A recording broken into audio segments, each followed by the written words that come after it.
प्रिय विद्यार्थियों, आज मैं आपको ऐसा टॉपिक के साथ इंट्रोड्यूस करना चाहूँगा। वो है cell the unit of life, अर्थात जीवन की जो इकाई है वो है कोशिका ना। हम लोग ये जानते हैं, बात सुने हैं पहले, जो भारत के जो स्वाधीनता संग्रामी थे उनको सेलुलर जेल में रखा जाता था। सेलुलर जेल क्यों है ना, उसमें इतना छोटे छोटे प्रकोष्ठ होते थे जहाँ उन स्वाधीनता जो संग्रामी उनको रखे जाते थे। हम लोग मधुमक्खी के छत्ते देखें, जहाँ छत्ते में बहुत सारे प्रकोष्ठ व हेक्सागोनल प्रकोष्ठ देखे जाते हैं। इसी प्रकार जब हम लोग बात करते हैं जो कोशिका जो है, क्यों इसे यूनिट ऑफ लाइफ कहते हैं ना, हम लोग जानते हैं एक कोषी जीव यदि प्रोटोजोआ की बात करें तो उस प्रोटोजोआ में एक कोषी जीव शरीर के सभी प्रकार के गतिविधि जो है वो करने में सक्षम होते हैं। यदि हम लोग बहुकोषी जीव बोले यानी मल्टीसेलुलर ऑर्गेनिज्म की बात करते हैं यानी पॉलीफेरा, तो उसमें हम देखेंगे जो बहुत सारे सेल्स मिलकर एक लिविंग ऑर्गेनिज्म की जो जीवित अवस्था को बताते हैं। हम लोग उच्च कोटि के प्राणी में देखें तो वहाँ थोड़ा सा भिन्न प्रकार की है, जहाँ की सेल जो है इंटरसीमेंटिक सब्सटेंस से जुड़ के उत्तक बनता है और उत्तक आपस में मिलकर ऑर्गेन बनाते हैं और ऑर्गेन मिलकर ऑर्गेन तंत्र बनाते हैं और ऑर्गेन तंत्र मिलकर एक जीवित प्राणी अथवा पादप का निर्माण करते हैं। तो जैसे कि हम लोग देखे हैं, जो एक मकान बनाते समय ईंट, सीमेंट और रेत से मिलकर एक चार दीवारी खड़े होते हैं और चार दीवारी मिलकर एक बिल्डिंग व मकान का निर्माण होता है। जहाँ ईंट को हम लोग कोशिका के साथ कंपेयर कर सकते हैं और जो इंटरसीमेंटिक सब्सटेंस जो है वो सीमेंट्स और रेत के साथ हमें कंपेयर कर सकते हैं।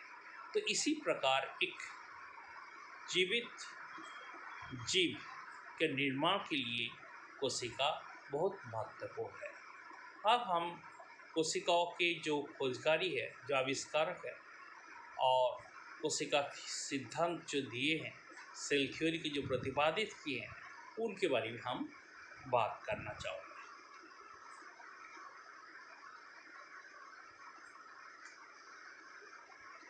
ये है, यदि हम लोग कोशिका को एक परिभाषित करें, कोशिका क्या है ना, कोशिका एक संरचनात्मक कार्यात्मक इकाई होते हैं किसी भी लिविंग ऑर्गेनिज्म की। यह हम लोग लिविंग ऑर्गेनिज्म के बारे में यहाँ दिखा रहा है, कितने प्रकार के लिविंग ऑर्गेनिजम्स हैं ये यहाँ हमें देखने को मिल रहा है।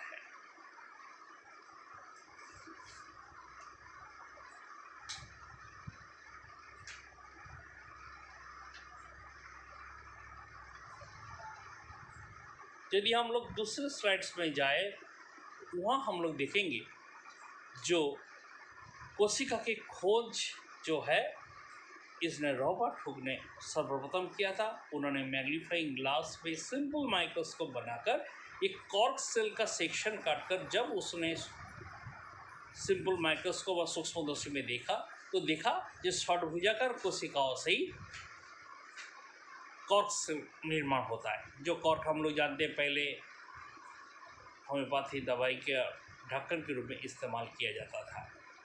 ठीक इसके बाद एंटन वॉन ल्यूवेनहॉक ने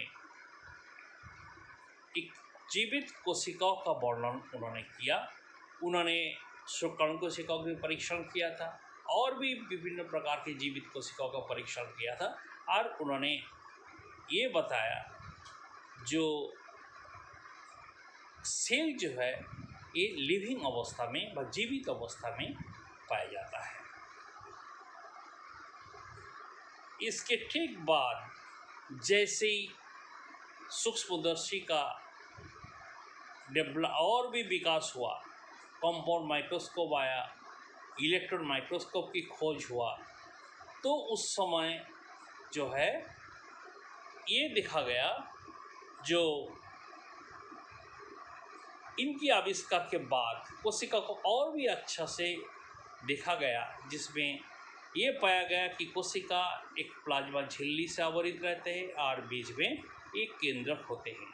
और इलेक्ट्रॉन सूक्ष्मदर्शी से ये पता चलता है जो कोशिका के अंदर जो कोशिकांग है और उस कोशिकांग की अंदर की भी जो इंटरनल स्ट्रक्चर व संरचना है वो इलेक्ट्रॉन सूक्ष्मदर्शी से और भी क्लियर हुआ। ठीक, इसके बाद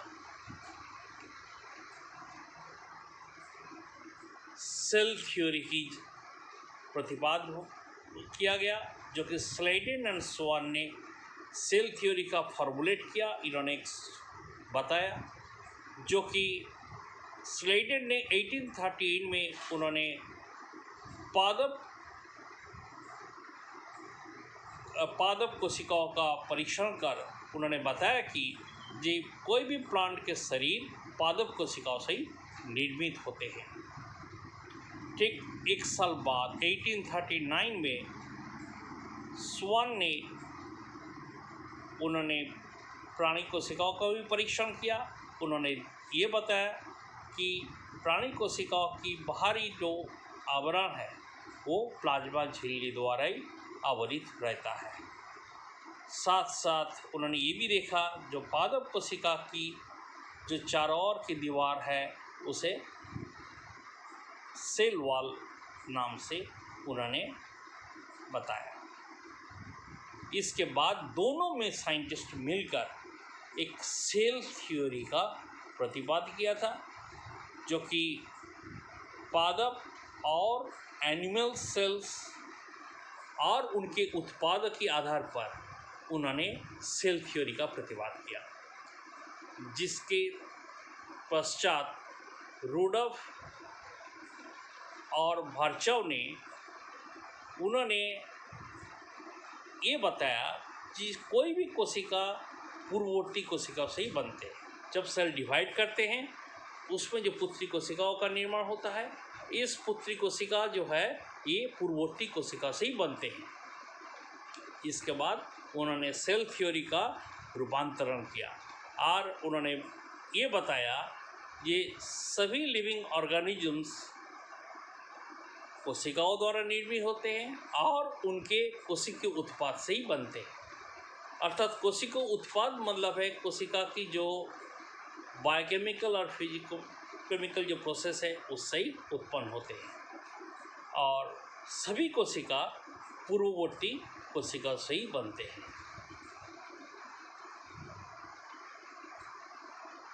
आज यदि हम लोग एक कोशिका की एक ओवरऑल संरचना देखें जो आपने देख पा रहा है, उसमें क्या है ना, कोशिका के जो अंदर है वो साइटोप्लाज्म होते हैं और इस साइटोप्लाज्म है एक है सेमी फ्लूइड मैट्रिक्स, और जहाँ की विभिन्न प्रकार के कोशिका सुसज्जित रहते हैं और साइटोप्लाज्म के अंदर विभिन्न प्रकार की जो